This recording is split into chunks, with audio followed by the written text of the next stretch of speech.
ஐ jolly, எங்க அம்மா வீட்டுக்கு வந்துட்டேன். என்ன பாக்குறீங்க? இப்படிதான் நான் எங்க அம்மா வீட்டுக்கு வரும்போது ரொம்ப சந்தோஷமா வருவேன். இது ஒண்ணும் உங்க அம்மா வீடு இல்ல. அடடே, மாப்பிள வந்திருக்காரா? வாங்க மாப்பிள, வாங்க வாங்க. அதான் வந்துட்டாருல, அப்ப எதுக்கு இத்தனை வாங்க? அவங்க வீட்ல யாரும் என்ன வான்னு கூட சொல்ல மாட்டாங்க. மாப்பிள, காஃபி சாப்பிடுறீங்களா டீ சாப்பிடுறீங்களா? அம்மா மாமா இருங்க. ஏங்க போய் டீ போட்டு வாங்க.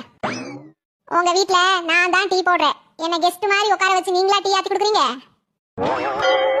மாப்பிள, மதியானத்துக்கு என்ன சமைக்கட்டும்? உங்களுக்கு என்ன பிடிக்கும் சொல்லுங்க, அதையே சமைச்சு தரேன்.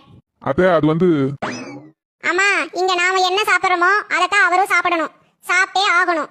அவங்க வீட்ல அவங்களுக்கு பிடிச்சதான் நான் சமைச்சு கொடுக்கறேன், அதையே தான் நானும் சாப்பிடுறேன். இங்க நம்ம வீட்ல எனக்கு பிடிச்சதான் நீங்க சமைக்கணும், அதத்தான் அவர் சாப்பிடணும். அத்தை, நாங்க வீட்டுக்கு கிளம்புறோம். என்ன மாப்பிள இது, இன்னைக்கு ஒரு நைட் தங்கிட்டு போங்களே, ரொம்ப நாள் கழிச்சு வந்திருக்கீங்க. அம்மா, அவரே இங்க தூங்க மாட்டார், ஏன்னா அவருக்கு இங்க தூக்க வராது.